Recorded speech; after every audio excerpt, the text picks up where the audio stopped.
신 복음을 만 백성 듣게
본문 말씀은 갈라디아서 6장 11절로 16절의 말씀입니다. 갈라디아서 6장 11절로 16절의 말씀.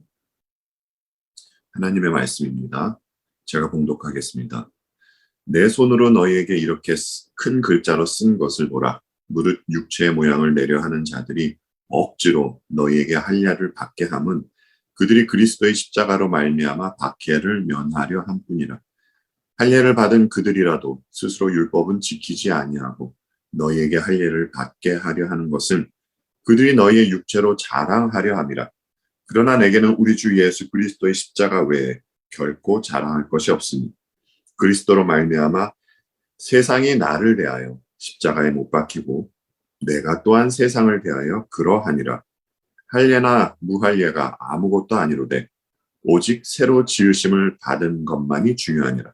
무릇 이 규례를 행하는 자에게와 하나님의 이스라엘에게 평강과 긍휼이 있을지어다. 아멘. 지난주 말씀입니다. 사람은 이 땅의 삶에서 무엇을 심었는가에 따라서 마지막 날에 울리는 그 나팔 소리와 함께 천국이나 혹은 지옥으로 가게 될 것입니다. 그렇기 때문에 사람이 무엇을 심으며 사는 것은 굉장히 중요한 문제입니다. 아니, 영생이 갈리는 가장 중요한 문제라고 할 수 있습니다. 주님은 마태복음 13장에서 말씀해 주셨습니다. 하나님은 밭에 좋은 씨를 뿌리셨는데 그 좋은 씨는 천국의 아들들, 즉 주님 안에서 거듭난 성도라고 말입니다. 그런데 밭에 뿌려진 씨는 하나님께서 뿌린 씨만 있는 것이 아니라 마귀도 씨를 뿌린다는 것입니다. 그리고 마귀가 뿌린 씨도 신앙 공동체, 교회 공동체 안에 들어오는데 마귀가 뿌린 씨들은 율법과 자기 의를 심는다고 했습니다.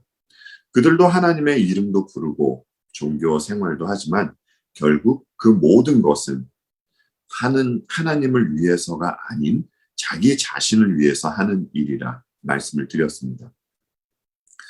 지난주 본문식으로 말씀을 드리자면 육체를 위하여 심는 것이다 라고 말씀드릴 수 있겠죠. 세상은 진짜 성도를 제외하고는 모두 자기만을 위해서 이 삶을 사는데 혈안이 되어 있습니다. 그런데 하나님에 의해서 이 심겨워진 성도만이 주님의 죽음과 부활, 즉 복음을 심으며 산다고 했습니다. 그들이 하는 말과 행동, 그러니까 그들의 삶 자체가 복음을 심으며 사는 삶이 된다라는 것이었죠. 그리고 중요한 것은 성도는 혼자서 복음을 심으며 사는 것이 아니라 성령님과 함께 그 일을 해 나간다라는 것이었습니다. 하지만 그들도 복음을 심는 삶을 살다가 낙심하는 일을 맞이할 수도 있다라는 말씀도 드렸습니다. 왜냐하면 주님을 미워하고 주님을 죽인 세상이 또한 주님 안에 있는 성도를 가만히 내버려 두지 않기 때문입니다. 그래서 주님은 요한복음 15장에서 이런 말씀을 하셨죠. 세상이 너희를 미워하면 너희보다 먼저 나를 미워한 줄을 알라라고 말입니다.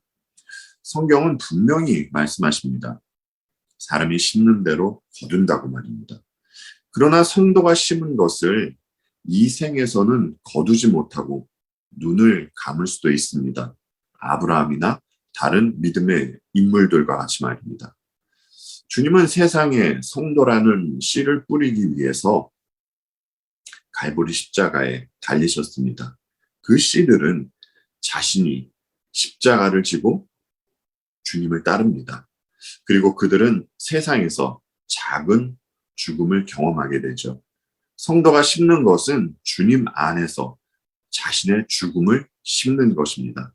주님은 요한복음 12장 24절에서 내가 진실로 진실로 너희에게 이르노니 한 알의 밀이 땅에 떨어져 죽지 아니하면 한 알 그대로 있고 죽으면 많은 열매를 맺느니라 라고 말씀을 하셨습니다. 성도는 자신이 심은 것을 이 생에서건 혹은 하나님 나라에서건 꼭 거두게 될 것입니다. 왜냐하면 이것이 성경의 증언이기 때문입니다. 지금까지 드렸던 말씀이 지난주에 드렸던 설교의 내용이었습니다. 외부에서는 우리 이 개혁교회하고 또 로마 가톨릭 교회를 거의 비슷한 종교 단체로 보는 사람들이 상당히 많습니다. 양쪽 모두 성경을 말하고 또 예수 그리스도를 믿기 때문입니다. 그리고 개혁교회와 로마 가톨릭 교회 양쪽 모두 성찬을 합니다. 그런데 이 외적으로 보면은 이 둘은 비슷해 보이지만 내용을 자세히 들여다보면 양쪽에서 행해지는 이 성찬의 성질이 완전히 다른 것임을 우리는 보게 됩니다. 개혁파 교회에서 성찬을 할 때에는 이 떡과 포도주에 성령이 임한다고 믿으며 성찬을 거행합니다. 그런데 로마 가톨릭 교회는 성찬을 인도하는 이 사제가 그가 주는 떡과 포도주를 교인이 먹는 순간 그 떡과 포도주는 실제 예수님의 살과 피로 변한다라는 가르침을 전합니다. 그렇다면 여러분, 가톨릭은 성찬을 하며 어떤 가르침을 전하고 있는 것입니까? 그것은 아직도 우리 주님께서 성찬을 거행함으로 또다시 주님이 희생 제물로 드려지고 있다는 뜻입니다. 가톨릭 교회 교리서가 이를 증명하고 있습니다. 가톨릭 교회 교리서 1365항과 1366항을 함께 보도록 하겠습니다. 성찬예는 그리스도의 파스카를 기념하는 것이므로 희생 제사이기도 하다. 성찬예가 지닌 제사적 성격은 성찬, 제정, 말씀, 곧 이는 너희를 위하여 내어주는 내 몸이다. 이 잔은 너희를 위하여 흘리는 내 피로 맺는 새 계약이다. 하신 말씀에 나타나 있다. 그리스도께서는 십자가 위에서 우리를 위해 내어주신 바로 그 몸과 죄를 용서해 주려고 많은 사람을 위하여 흘리는 피, 그 피를 성찬례에서 주신다. 성찬례는 십자가의 희생 제사를 재현하고 이를 기념하며 그 결과를 실제로 적용시키기 때문에 희생 제사이다. 로마 가톨릭에서 하는 말입니다. 저와 여러분이 믿고 있는 바는 성도의 죄 문제는 우리 주님의 십자가 사건으로 완전히 해결되었습니다. 주님이 친히 희생 제물이 되어주셨다는 것을 우리는 믿음으로 받아들이는 것입니다. 보이지 않는 믿음으로 말입니다. 그러나 성도의 믿음이 비록 눈에 보이지는 않지만 히브리서 11장에서 말해주듯이 그 믿음으로 바라는 것들을 확신하는 것입니다. 그런데 로마 가톨릭 교회는 주님이 하신 일을 눈에 보이는 떡과 포도주를 주고받는 것으로 만들어버렸습니다. 따라서 그들이 하는 성찬 자체가 주님의 은혜를 줄 수 있는 수단이 되어버린 것이죠. 로마 가톨릭 교인은 자신들이 떡을 먹고 포도주를 마시는 것을 보며 자기가 나는 성도이구나 라는 것을 증명할 수 있게 된 것입니다. 그래서 사실 그들의 자랑은 그리스도의 십자가가 아니라 그들이 행하는 그 성찬 자체가 그들의 자랑이 되는 것입니다. 갈라디아 교회에 있던 거짓 선생은 자신들의 말을 듣고 자신들의 그 가르침에 따라 할례를 받은 사람이 그들의 자랑거리였습니다. 그러나 사도 바울은 자랑할 일이 있다면 오직 우리 주님 예수 그리스도의 십자가만을 자랑해야 한다는 것을 오늘 본문에서 확실히 말해주고 있습니다. 주님을 믿는 사람은 주님의 말씀을 따르고 주가 가셨던 길을 가는 분들입니다. 그들이 주님을 믿고 따르는 이유는 단 한 가지입니다. 그들은 주님이 먼저 죽어 마땅한 내 자신을 사랑해 주신 것을 알기 때문입니다. 그들은 그 사랑을 예수 그리스도의 십자가에서 보고 경험하게 되죠.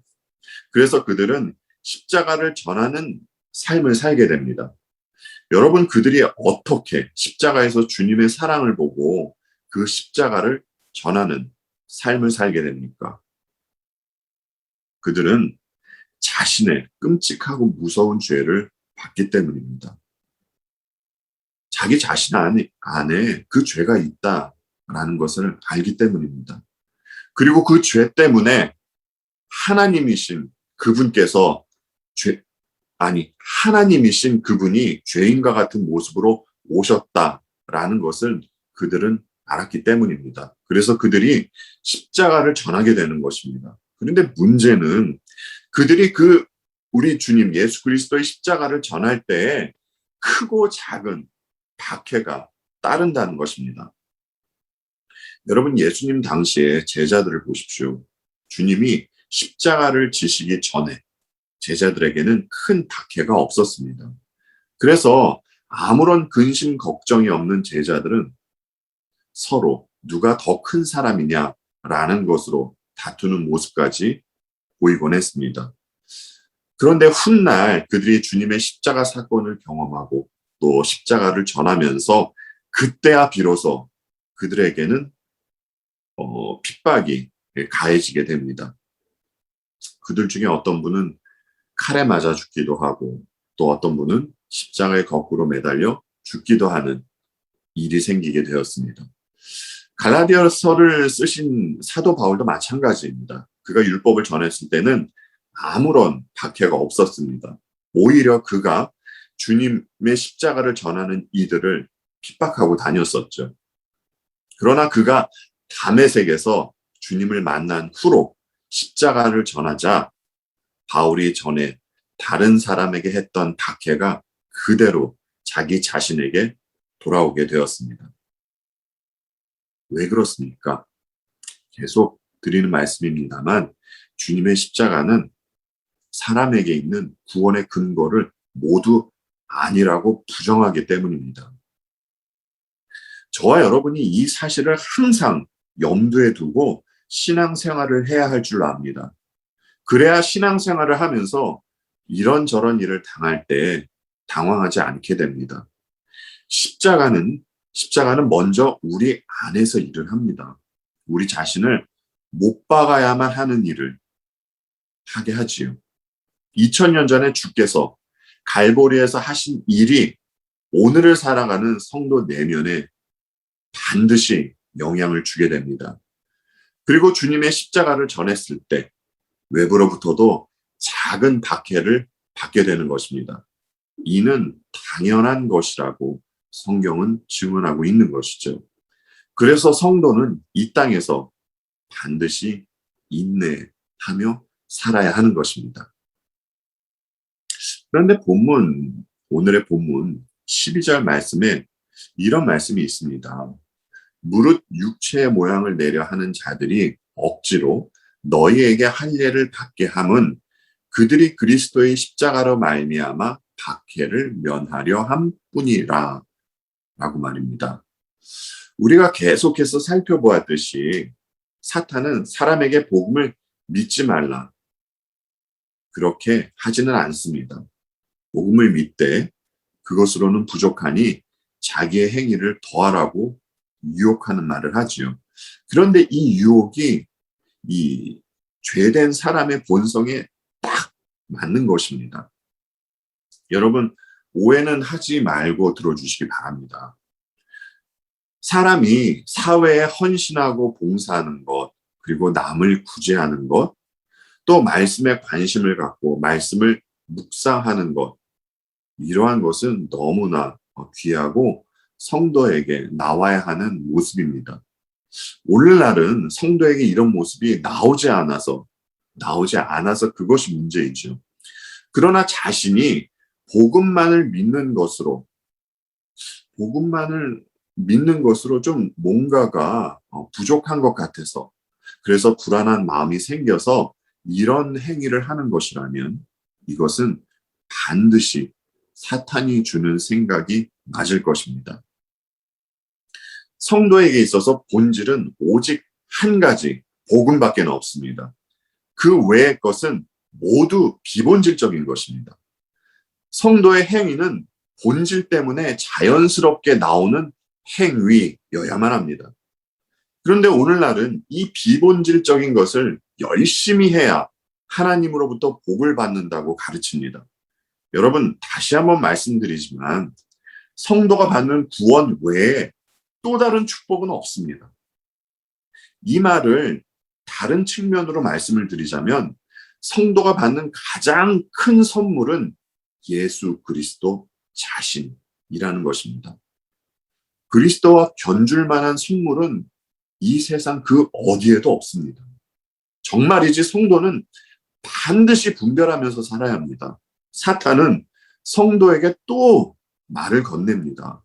구원 말고 남들이 모르는 축복이 또 있다라고 말입니다. 하나님으로부터 그것을 받아내라고 유혹을 하는 것입니다. 그러기 위해서 복음을 믿는 것 외에 다른 것을 하라고 계속 유혹하는 것입니다. 여러분, 주님이 달리셨던 갈보리 십자가와 또 우리 주께서 부활하신 그 빈 무덤에 다른 무엇이 있으면 절대 안 되는 것입니다. 만약 그곳에 조금이라도 다른 무엇이 있게 된다면 그것은 복음이 아니라 거짓 복음일 것입니다. 여러분께서 반드시 알아주셨으면 합니다. 참된 복음을 믿는 사람은 예수 그리스도의 의를 전가받게 됩니다. 그분의 거룩하시고 아름다운 의 때문에 사람이 하나님으로부터 의롭다 여김을 받는 것이죠. 따라서 인간의 의가 드러나면 안 됩니다. 하나님 앞에서, 사람 앞에서고 사람 앞에서도 마찬가지입니다. 그러면 여러분 진짜 망하는 것입니다. 이것은 십자가의 도와 완전히 정반대로 가게 되는 길입니다. 그런데 거짓 복음을 믿는 사람은 이 땅에서 자신이 죽는 것이 아니라 자기 의로 거짓 부활을 하게 되는 것입니다.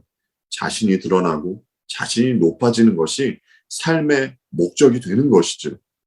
자기 의를 쌓는 것은 사는 길이 아니라 점점 죽음으로 향해 가고 있다는 사실을 모른 채 말입니다. 우리가 알고 있듯이 복음이 전해지는 곳에는 구원과 심판이 동시에 일어납니다. 그런데 복음을 전했을 때 구원을 받는 이들보다는 심판을 받는 사람의 숫자가 훨씬 많습니다.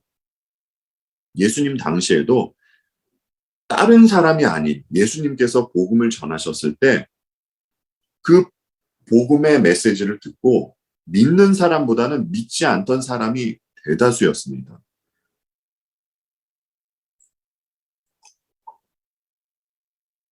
그런데 복음을 전하는 성도를 누가 박해를 하냐면 저 멀리 있는 그 누군가가 복음을 전하는 성도를 박해를 하는 것이 아니라 복음을 전했을 때 믿지 않던 그 사람들, 성도가 복음을 전했을 때 복음을 거부한 그들이 성도를 박해하는 것입니다. 여러분, 박해는 아니지만 주님이 십자가를 지려고 하자 가장 먼저 주님의 곁을 떠난 사람들이 누구였습니까?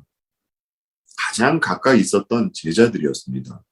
그들이 제일 먼저 주님을 배신하고 떠났습니다. 여러분, 예수님과 제자들을 제일 먼저 공격하고 박해했던 사람들이 누굽니까? 로마인이었습니까? 아니면 우상을 섬기고 있던 이방 나라 사람이었습니까? 아닙니다. 하나님을 믿는다고 하는 유대인들이었습니다. 그들이 주님과 제자들을 핍박했던 것입니다. 우리가 스데반 집사를 보면 잘 알 수 있습니다. 누가 스데반 집사를 박해하고 돌로 쳐서 죽였습니까? 그를 죽인 사람들은 하나님을 믿는다고 하는 유대인들이었습니다. 유대인들이 그를 돌로 쳐서 죽인 것입니다. 하나님을 믿으면서 박해를 면하려면 단 한 가지 방법이 있습니다. 복음과 율법을 동시에 말하면 됩니다. 그러면 유대인들의 박해를 면할 수 있습니다. 갈라디아 교회에 있던 거짓 교사들은 이 일을 벌이고 있었던 것입니다. 여러분, 예배에 참여한다고 그리고 교회에 출석한다고 모든 사람이 구원받는 것이 아니다라는 사실, 여러분은 너무나 잘 알고 계실 것입니다. 오늘날 성도를 박해하는 사람은 불교나 힌두교 혹은 무속인들이 박해하는 것이 아닙니다. 이에 대해서 우리는 두 가지로 생각을 해볼 수 있는데, 먼저는 교회를 사칭하는 이단이 성도를 박해하는 것이고요. 다음은 교회에 출석은 하고 있지만 거듭나지 않은 종교인들이 성도를 핍박하는 것입니다. 다른 말로 하면 기독교 종교인이 교회를 박해하고 있다라는 것이죠. 마치 이스마엘이 이삭을 박해했듯이 말입니다. 이 사실은 구약부터 오늘날까지 계속 이어져 오고 있는 사실입니다. 그러니 세상에 사는 동안 이러한 일이 일어나는 것에 대해서 여러분, 우리는 이상하게 생각하면 안 됩니다. 이것을 당연하게 생각을 해야 할 것입니다. 오늘날이라고 달라질 것은 전혀 없습니다. 오늘날은 박해라고 할 것까지는 없습니다만, 복음을 타협하지 않으려면 사람들과 갈등이 생깁니다. 그리고 갈등으로 인한 힘듦과 또 아픔이 있게 되죠. 이것이 싫다면 다른 사람이 하는 말에 그냥 모두 동의하면 갈등은 없어지고 편안하게 살 수는 있을 것입니다. 좋다. 복음도 믿고 율법도 지켜가며 우리 구원을 얻자. 그러나 이 모습은 성도의 모습이 아니라 갈라디아 교회에 있는 거짓 교사들과 또 그들의 가르침을 따르는 그러한 사람들의 모습과 같은 것입니다. 절대 그러면 안 됩니다, 여러분. 복음에 다른 것을 더하면, 그러다 보면 결국에는 모든 종교에도 구원은 있다라는 멸망의 소리까지 하게 되는 것입니다. 이들도 처음부터 이런 말을 안 했을 것입니다. 여러분, 오늘날 바울과 같은 사람은 욕먹기 딱 좋은 스타일입니다. 그렇지 않습니까? 복음도 믿고 율법도 지키려 하는데 저 사람은 왜 자기만 옳다고 저러나, 다름을 인정하지 않는 편협한 인간 같다. 그러지 않겠습니까? 여러분, 사람에게 마음 좋다는 소리 듣는 것보다 하나님께 인정받는 것이 좋지 않겠습니까? 사람들에게 그런 칭찬 받아서 무엇하겠습니까? 주님도 사람들로부터 욕을 들으셨고요. 복음만을 전한 사람들은 모두 사람들로부터 욕을 들었습니다. 그렇다면 우리는 복음만을 전했을 때 사람들로부터 좋지 못한 소리를 듣는 것을 당연한 것으로 알고 있어야 할 것입니다. 오늘 본문 13절 말씀을 함께 보겠습니다. 할례를 받은 그들이라도 스스로 율법은 지키지 아니하고 너희에게 할례를 받게 하려 하는 것은 그들이 너희의 육체로 자랑하려 함이라. 죄인들은 본성적으로 하나님을 적대시합니다. 사람이 내면 깊숙한 곳으로부터 알고 있는 것이 있기 때문인데요. 그것이 무엇이냐면 하나님은 살아계시고 하나님은 심판주다라는 사실을 사람들은 알고 있습니다. 그리고 언젠가 자신은 죽음을 맞이할 것인데, 자신이 죽음을 맞이했을 때 하나님은 자신을 심판하실 것이다 라는 사실을 알고 있는 것이죠. 그래서 하나님을 좋아하지 않습니다. 하나님을 원수로 여깁니다. 따라서 거듭나지 못한 이들은 절대 하나님의 말씀을 따를 수가 없습니다. 그저 세상적인 관점으로 하나님이라는 신에게 돈도 조금 가져다 주고, 또 그가 생각하는 착한 일이라는 것 몇 개를 해서 그 신 앞에 들고 나아가는 것이죠. 왜냐하면 그들은 후환이 두렵기 때문에 그러는 것입니다. 여러분, 감옥에 있는 사람들이 왜 감옥 소장의 말을 듣습니까? 그를 존경하고 그를 너무나 사랑해서 그의 말을 듣는 것입니까? 그렇지 않습니다. 그의 말을 듣지 않으면 그로부터 어떠한 벌을 받게 되고 또 후환이 두렵기 때문에 어, 죄인들은 감옥소장의 말을 듣는 것입니다. 감옥수들은 감옥소장의 힘이 미치지 않는 곳에서는 그의 말을 듣지 않습니다. 거듭나지 못한 사람은 하나님을 마치 감옥소장과 같이 생각하고 사랑하지도 않기 때문에 그분이 주신 율법은 여전히 시퍼런 법으로만 느껴지게 되는 것입니다. 그래서 그들은 율법을 말로는 전하지만 자신은 지키지도 않고 남에게 떠넘기게 되는 것이죠. 우리 잠시 주님이 마태복음에서 하신 말씀을 함께 보았으면 합니다. 마태복음 23장 1절로 7절의 말씀입니다. 마태복음 23장 1절로 7절의 말씀. 이에 예수께서 무리와 제자들에게 말씀하여 이르시되 서기관들과 바리새인들이 모세 자리에 앉았으니 그러므로 무엇이든지 그들이 말하는 바는 행하고 지키되 그들이 하는 행위는 본받지 말라. 그들은 말만 하고 행하지 아니하며 또 무거운 짐을 묻고 사람의 어깨에 지우되 자기는 이것을 한 손가락으로도 움직이려 하지 아니하며 그들의 모든 행위를 사람에게 보이고자 하나니 곧 그 경문띠를 넓게 하며 옷수를 길게 하고 잔치의 윗자리와 회당의 높은 자리와 시장에서 문안받는 것과 사람에게 랍비라 칭함을 받는 것을 좋아하느니라. 아멘. 주께서 말씀하시길 서기관과 바리새인들은 모세의 자리에 앉았다고 합니다. 그리고 그들은 율법의 자리에 앉아서 무거운 짐을 다른 사람에게, 다른 사람의 어깨에 지운다고 합니다. 율법은 사람의 짐을 더욱 무겁게만 할 뿐입니다.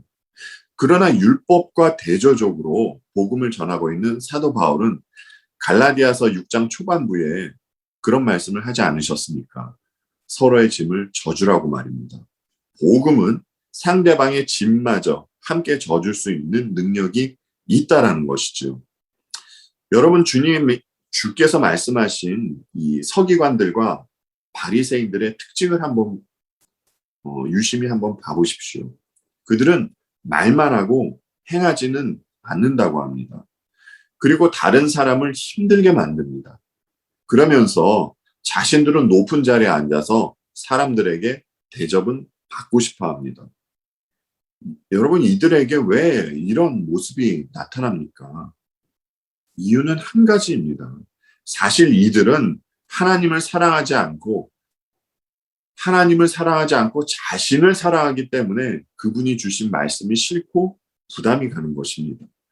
이들이 만약 하나님을 사랑했다면 하나님께서 주신 말씀은 짐으로 느끼지 않고 기쁨으로 행했을 것입니다. 잠언 15장 28절에 이런 말씀이 있습니다.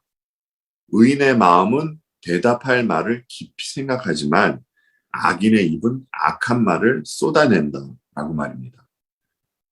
사람은 자신이 품고 있는 생각을 말로 표현하게 되어 있습니다. 그래서 누군가가 어떤 말을 하는지 들어보면 그가 가지고 있는 생각, 그리고 더 나아가서는 그의 세계관을 엿볼 수 있습니다.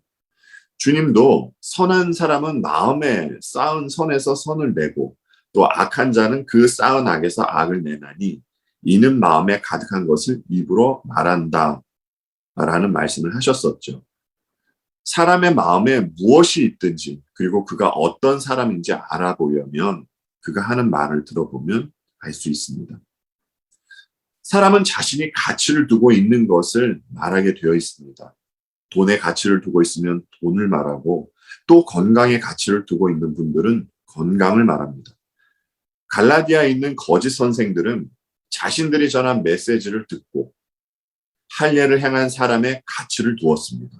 그리고 그들을 숫자로 환산해서 자기 자랑으로 삼았습니다. 그리고 갈라디아 교회 안에 문제가 발생을 하게 되죠. 그 문제는 거짓 선생들이 할례를 향한 사람들 위해서 점점 군림하는 모습을 보였다라는 것이었습니다. 여러분, 예나 지금이나 이단들이 하는 행태는 언제나 똑같습니다. 오늘날에도 성경에 나와 있는 비밀은 나만 알고 있다. 다른 사람이 하지 못한 체험을 나는 했고 지금도 하고 있다. 하나님은 지금도 다른 사람이 아닌 나에게만 직접 말씀을 해주신다. 이렇게 말하면서 많은 사람을 자기 수하에 놓고 종 부리듯이 하고 있지 않습니까? 그들은 사람의 수를 자랑할 뿐만 아니라 교인들이 자신의 말에 얼마나 맹종하는지도 자랑을 하곤 합니다. 이단뿐만이 아니라 오늘날 기존 교회에서도 참 많이 외적인 것으로 많은 자랑을 하는 것을 보게 됩니다. 예배당을 크게 짓는 것은 물론이고 또 얼마나 많은 선교사를 파송을 했는지 그리고 또 얼마나 많은 기부를 사회에다가 했는지 뭐 이러한 것들 말입니다. 이러한 것은 성도에게 있어서 절대 자랑거리가 되지 못합니다. 왜냐하면 그들은 자신들이 내가 어느 자리에서 구원을 받았는지 알기 때문입니다. 따라서 이런 비본질적인 것은 절대 자랑이 될 수 없습니다.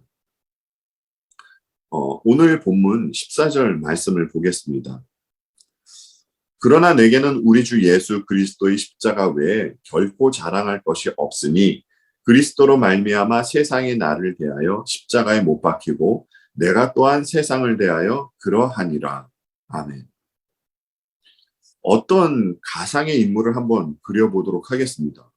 어떤 사람이 있는데 그는 할아버지, 아버지를 이어서 목회자가 된 사람입니다. 그 사람은 웨스트민스터 MDB를 졸업했을 뿐만 아니라 박사학위도 여러 개를 가지고 있습니다. 그리고 그는 헬라어, 히브리어는 물론이고 아람어와 라틴어에도 능통합니다. 또한 모든 신앙 고백서를 외우고 있고 성경신학과 조직신학을 꿰뚫고 있는 그러한 사람입니다. 가상의 인물이지만 참 굉장한 사람입니다. 그런데 여러분, 사도 바울도 거의 이런 수준의 사람이었습니다. 빌립보서 3장 3절로 9절 말씀을 한번 보도록 하겠습니다. 빌립보서 3장 3절로 9절의 말씀을 보면 사도 바울이 어떤 인물이었는지에 대해서 잘 소개를 해주고 있습니다. 하나님의 성령으로 봉사하며 그리스도 예수로 자랑하고 육체를 신뢰하지 아니하는 우리가 곧 할례파라.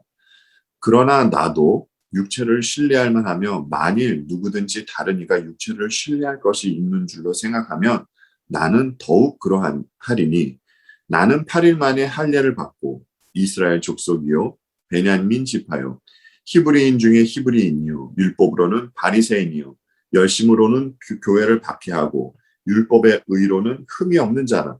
그러나 무엇이든지 내게 유익하던 것을 내가 그리스도를 위하여 다 해로 여길 뿐더러 또한 모든 것을 해로 여김은 내 주 그리스도 예수를 아는 지식이 가장 고상하기 때문이라. 내가 그를 위하여 모든 것을 잃어버리고 뱃을 물러 여김은 그리스도를 얻고 그 안에서 발견되려 함이니 내가 가진 의는 율법에서 난 것이 아니요 오직 그리스도를 믿음으로 말미암는 것이니 곧 믿음으로 하나님께로부터 난 의라. 아멘. 여러분 지금 보셨죠? 사도 바울의 스펙은 엄청난 것입니다. 그가 자랑하려면 충분히 자랑할 수 있는 스펙을 가졌습니다. 혈통, 교육, 뭐 하나 흠잡을 것이 없습니다. 여러분 바울은 장난스럽게 지금 이 말을 한 것이 아닙니다. 지금 읽은 말씀 중에 6절 말씀을 한번 보십시오. 그가 뭐라고 하는지 잘 나와 있지 않습니까? 자신은 율법의 의로는 흠이 없는 자라고 합니다. 사도 바울은 율법을 지키고 사는 것에 온 힘을 기울이고 살았던 그러한 인물입니다. 그래서 그는 이런 말을 할 수 있는 것입니다. 그런데 바울은 뭐라고 합니까? 주님을 아는 지식이 가장 고상하기 때문에 나머지 것들은 배설물로 여긴다는 말을 합니다. 오늘 본문으로 말하자면, 그러나 내게는 우리 주 예수 그리스도의 십자가 외에 결코 자랑할 것이 없으니 라는 것이죠. 세상과 그리고 사람의 문제는 모두 다 이 죄로부터 오는 것입니다. 이 문제들은 결국 한 곳으로 모이게 되는데 그것은 죽음입니다. 죄의 삭스로 죽음을 맞이하게 되는 것입니다. 그런데 이 죽음의 문제는 사람의 혈통으로 해결할 수 없고 또 교육으로도 해결할 수가 없는 것입니다. 그리고 아무리 율법을 잘 지켰다 하더라도 사람은 이 율법을 온전히 지킬 만한 실력이 없기 때문에 그 무엇으로도 죽음의 문제를 해결하지 못합니다. 이 말은 사람의 실력으로는 하나님의 진노하심을 풀어드릴 수 없다라는 말이 될 수도 있습니다. 그런데 인류 역사상 단 한 분만이 죽음의 문제를 해결하시고 하나님의 진노하심을 풀어드리셨습니다. 여러분, 그분이 누구십니까? 바로 그분이 성자이신 예수 그리스도이십니다. 그분이 친히 화목 제물이 되심으로 말미암아 사람은 죽음의 문제를 해결받고 하나님의 진노를 풀어드리셨습니다. 어떻게 말입니까? 주님은 십자가에서 진노하시는 하나님의 저주를 온몸으로 다 받아내셨기 때문입니다. 하나님의 저주를 하나님께서 받으신 것입니다. 그래서 이제 사람은 진노하시는 하나님을 배우는 것이 아니라 긍휼이 많으시고 은혜로우시며 노하기를 더디하시고 인자하심이 풍부하신 아버지 하나님을 뵙게 되는 것이죠. 그래서 주님이 하신 일로 말미암아 그는 그리스도의 십자가 외에 결코 자랑할 것이 없게 되는 것입니다. 여러분, 우리는 어떻습니까? 저와 여러분은 어떻습니까? 우리는 무엇을 마음에 품고 살아갑니까? 우리는 어떤 말들을 하며 살아갑니까? 우리는 무엇을 자랑하며 살아가고 있습니까? 여러분은 사도 바울과 같이 십자가만 여러분의 자랑이 됩니까? 저의 바람은 제발 그랬으면 좋겠습니다. 만약 저와 여러분이 십자가만이 자랑이 된다면 세상 쪽에서 보는 우리는 죽어 보일 것입니다. 우리가 세상을 그렇게 보고 있듯이 말입니다. 오늘 본문 14절 하반절의 말씀을 다시 한번 보겠습니다. 그리스도로 말미암아 세상이 나를 대하여 십자가에 못 박히고 또 내가 또한 세상을 대하여 그러하니라. 저는 이 말씀을 보면 항상 출애굽기 사건이 머리에 떠오르곤 합니다. 이스라엘 백성이 홍해 바다를 건너는 사건 말입니다. 우리는 이 부분에 있어서도 과거에 배움을 받았었습니다. 사도 바울은 이 장면을 들어서 고린도전서 10장에서 이런 말씀을 하시죠. 고린도전서 10장 1절로 5절 말씀입니다. 형제들아, 나는 너희가 알지 못하기를 원하지 아니하노니 우리 조상들이 다 구름 아래 있고 바다 가운데로 지나며 모세에게 속하여 다 구름과 바다에서 세례를 받고 다 같은 신령한 음식을 먹으며 다 같은 신령한 음료를 마셨으니 이는 그들을 따르는 신령한 반석으로부터 마셨음에 그 반석은 곧 그리스도시라. 그러나 그들의 다수를 하나님이 기뻐하지 아니하셨으므로 그들이 광야에서 멸망을 받았느니라. 아멘. 출애굽한 이스라엘은 모세의 인도를 받아 홍해를 건너게 됩니다. 이때 애굽 사람들의 눈에는 이스라엘 백성이 바다로 빠져 죽음으로 바다로 빠져서 죽음으로 걸어 들어가고 있는 것처럼 보였을 것입니다. 그리고 홍해를 건넌 백성 또한 애굽 군인들이 자신들을 쫓아 바다로 들어가는 모습을 보고는 그들도 죽음으로 들어가고 있는 것으로 보였을 것입니다. 실제로 애굽 군인은 바다에서 죽고 말았습니다. 이와 같이 성도가 세상을 보면 세상은 죽었고 세상 쪽에서 보면 성도가 죽어 보이는 것이 당연한 것입니다. 왜냐하면 이스라엘 백성과 애굽 군인 사이에 홍해가 있었듯이 성도와 세상 사이에는 예수 그리스도의 십자가가 있기 때문입니다. 그래서 사도 바울은 고린도전서 1장에서 이런 말씀을 하셨죠. 십자가의 도가 멸망하는 자들에게는 미련한 것이요 구원을 받는 우리에게는 하나님의 능력이다라고 말입니다. 사람이 할 일을 행하건 행하지 않건 그것은 중요한 것이 아닙니다. 그것은 본질적인 것이 아니라 비본질적인 것입니다. 그것은 외적인 표지일 뿐입니다. 중요한 것은 새로 지으심을 받는 것이 중요한 것이죠. 사람이 할 일을 행하려면 언제든지 그 할 일을 행할 수가 있습니다. 그러나 새롭게 창조되는 일은 사람의 힘으로는 절대 될 수가 없는 것입니다.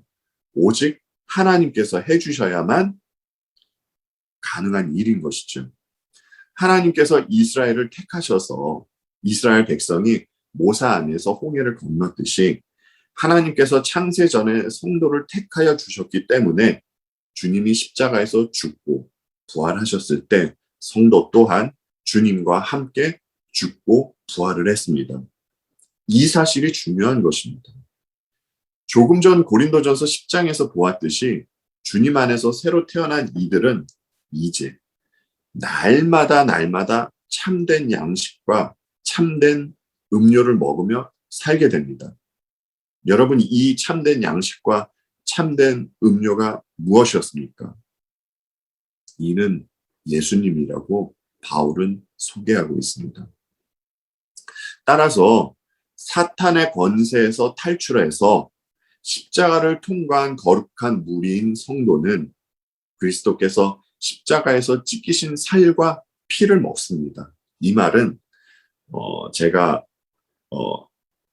설교 서두에 말씀을 드렸던 이 로마 가톨릭에서 말하는 것처럼 진짜 주님의 살과 피를 먹는다라는 것이 아니라 십자가에 달리신 주님의 몸에 참여한다라는 것입니다. 그렇기 때문에 그들에게는 예수의 흔적이 있게 되는 것이죠. 그리고 그들은 평생을 주님과 아름다운 교제를 하며 살아가는데 그때에 그들에게는 세상이 주지 못하는 아름다운 평강이 그들에게 임하게 된다라는 것입니다. 그들은 압니다. 이 평강이 어디로부터 오는지를 말입니다. 여러분도 이 평강이 어디로부터 오는지 알고 계시리라 생각을 합니다. 그래서 그들은 그 무엇도 아닌 오직 예수 그리스도의 십자가만을 자랑하게 되는 것입니다. 주님 안에서 이 평강을 마음껏 누리시며 또 우리 주님 예수 그리스도의 십자가만을 자랑하며 그렇게 살아가시는 저와 여러분이 되시기를 바랍니다. 기도하시겠습니다. 주님, 참으로 감사를 드립니다. 저희가 지금 세상을 보고 이 세상은 멸망으로 치닫고 있는 것이구나 라는 것을 보듯이 세상 또한 주님 안에 있는 성도를 죽은 자라고 보고 있다고 오늘 본문은 저희들에게 말씀을 해주셨습니다. 그런 가운데에서 저희들이 자랑하면서 살아갈 수 있는 것이라고는 우리 주님 예수 그리스도의 십자가뿐임을 오늘 본문을 통해서 다시 한번 알게 되고 깨닫게 되었습니다. 주님, 정말로 날마다 우리의 삶 속에서 우리 자신에게 그리고 외부에게 주님의 십자가만을 자랑하며 그렇게 살아가는 저희 모두가 될 수 있도록 도와주시옵소서. 그 삶을 통하여 우리 주님 영광 받아주시옵시고 그 삶을 살아가는 저희 자리에 주님의 아름다운 모습이 드러날 수 있도록 도와주시옵소서. 감사드리옵고 우리 주님 예수 그리스도 이름 받들어 기도하옵나이다. 아멘.